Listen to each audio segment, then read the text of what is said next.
Alright everybody, welcome back to the channel. Today's video is going to cover our work in the TNKATT tournament that took place on Melton Hill on June 8th. And now, without further ado, let's head out to the water for the beginning of it.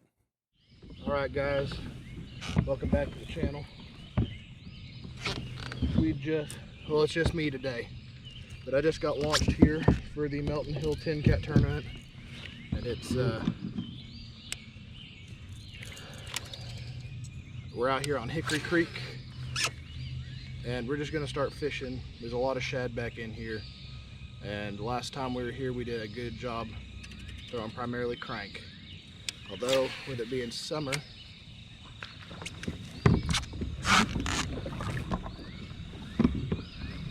it might be worth throwing more topwater. So definitely going to try that. But let's see where we can get going. Holy crap, that was a huge carp. For the first hour or so as the sun was coming up, I did not have much luck. I was covering a lot of different structures. I found brush piles, I found small bluffs, I found lots of boathouses and riprap, but nothing seemed to be holding fish that was interested in my moving baits. But as I got to the mouth of the cove that I was fishing out of, suddenly all around me shad just started blowing up everywhere, and there were a lot of big fish in there as well.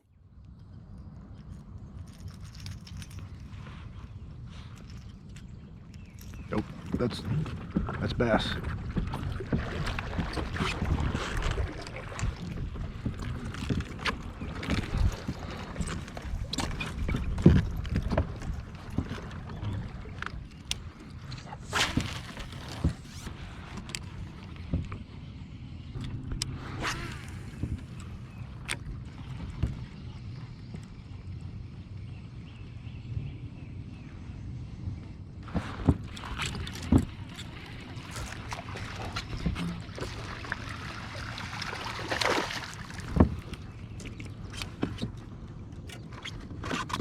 There's several back in here. I think I found a shad spawn. Yeah, they're all in here.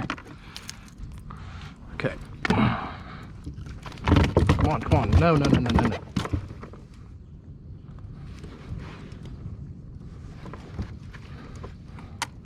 Long enough for me to get a picture of you.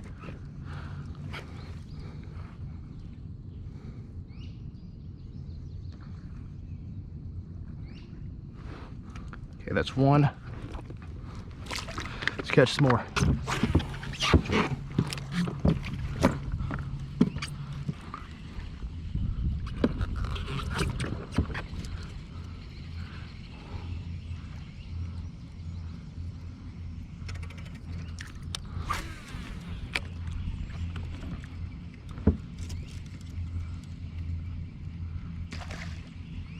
Oh, come on.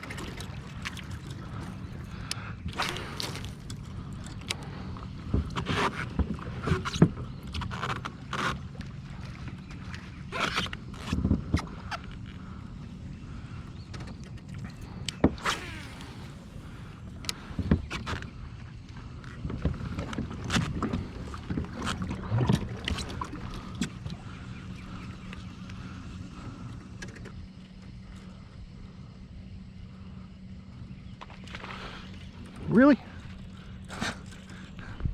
Just get on my hook.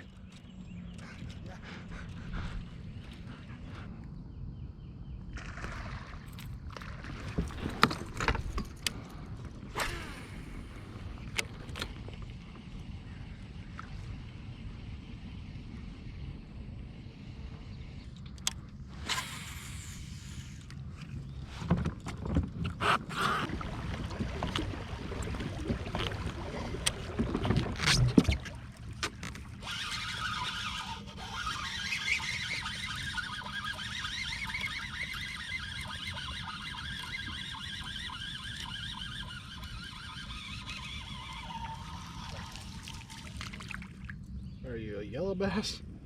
Little old yellow bass? Looky there, guys. Yellow bass grabbed it. I hadn't even started trolling yet. I'm gonna let him go. He's not near big enough to be a trophy.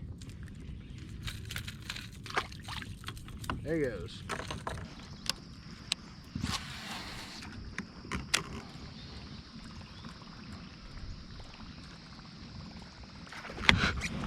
Got the largemouth.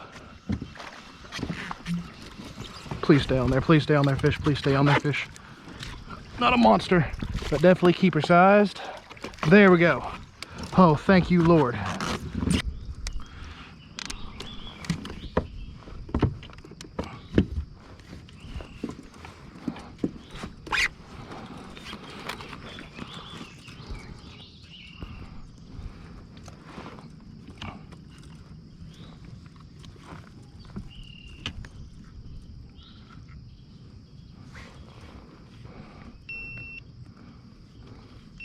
All right, guys.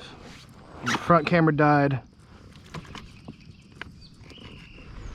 13 3/4 is the second keeper. We're gonna let him go. All right, guys, I've got 26.5 inches.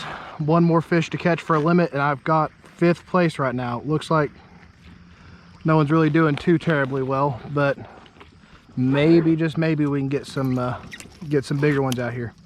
Within my first 5 casts, when these shad just showed up out of nowhere, I caught a keeper-sized largemouth. But even though they're in there for about 30 minutes, I tried so many different lures and I could not get anything else to hit. I tried shallow diving crank, I tried deeper diving crank, I even tried another even deeper diving crank. I tried a 4-foot diver, a 9 to 14-foot diver, and then I tried a 16 to 20-foot diver. Nothing seemed to hit that. I tried top water with the whopper plopper. I also threw spinnerbait. I threw chatterbait. I threw swim jig.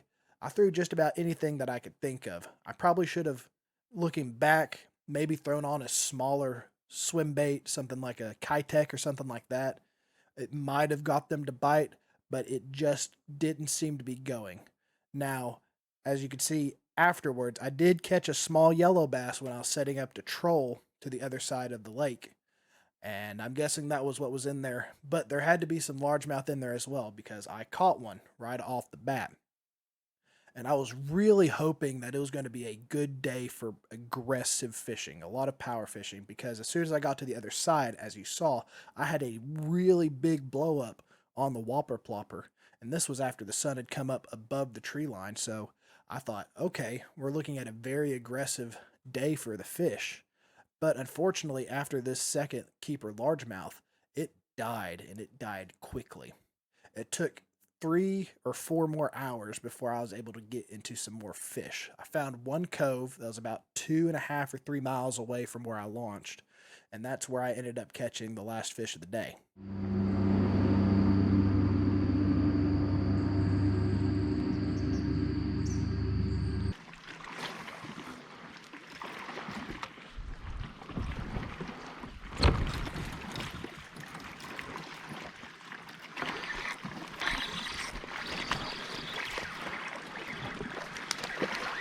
I think he keeps.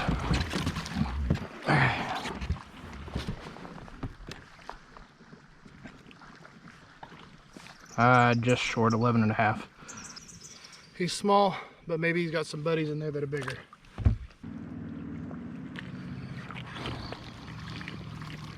You're freaking joking. You've got to be kidding me. A bluegill took my wacky rig. That is such crap.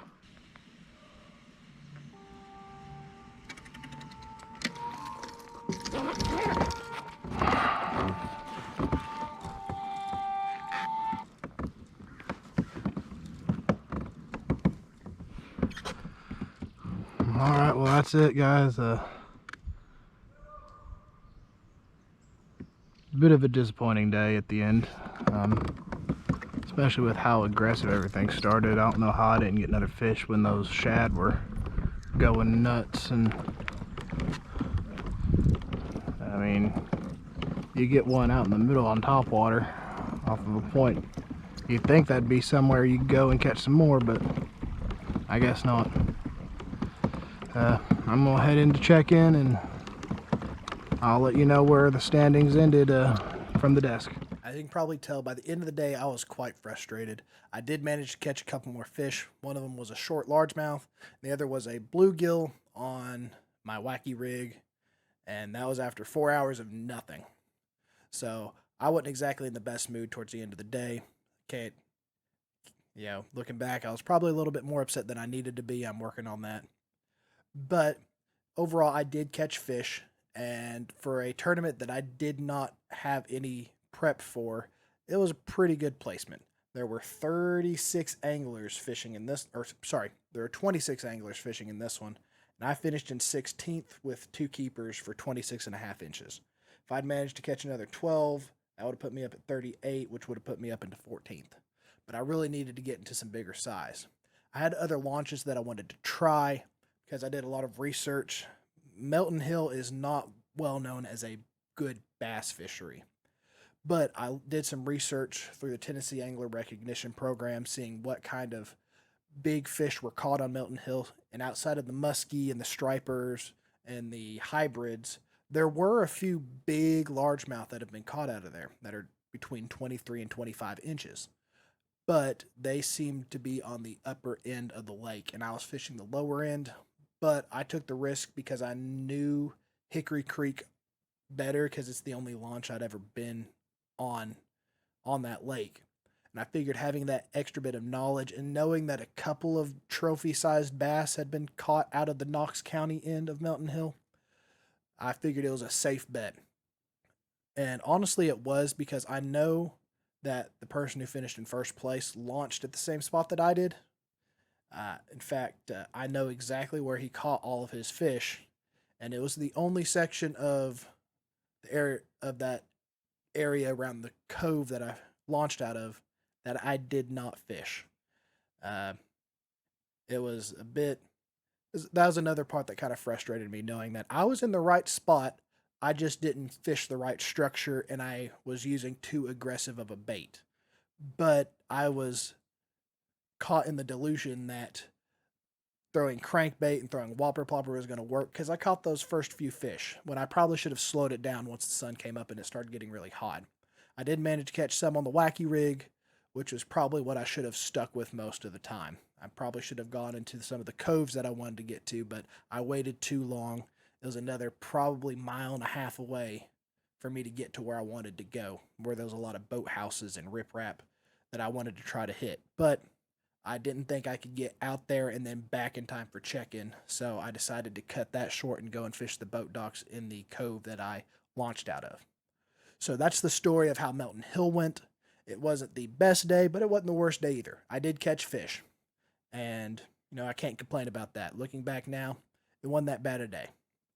But with that being said, 16th place finish. Our next tournament is a really exciting one. It's going to be a bit longer. This one was at the beginning of June. Our next one is at the end of July, on July 27th, and it's on Lake Gunnersville, which, as any bass fisherman knows, is a trophy lake, and it is a dream destination, a bucket list destination for any bass angler. But we've been doing a lot of research on the lake, and we're really looking forward to trying it out. We've got some plans, several places we want to try to launch at, and we've been doing a lot of research on how to do well on that lake. We're hoping to get into some big largemouth and do well in this TNKATT tournament. But that's going to be at the end of July. We're really looking forward to that, and hopefully we'll have a few good videos, because we're going to make a long weekend out of it and take several fishing trips out while we're down there. Now, for immediate videos that are going to be coming out after this one, you can expect several videos on us carp fishing. So because we had a decent amount of time between these tournaments, we decided to do some fun fishing, especially since my dad is currently bound to the bank because of his hip replacement surgery that he had at the end of May. He's not supposed to get into the kayak for 6 weeks afterwards, not because of any instability with the hip, but primarily because of the incision. It's not a good idea to get a deep incision like that submerged in lake or river water. We just didn't want to risk infection. That's the big thing that the doctors were concerned about. But hopefully we'll be able to get out on the kayaks between now and then.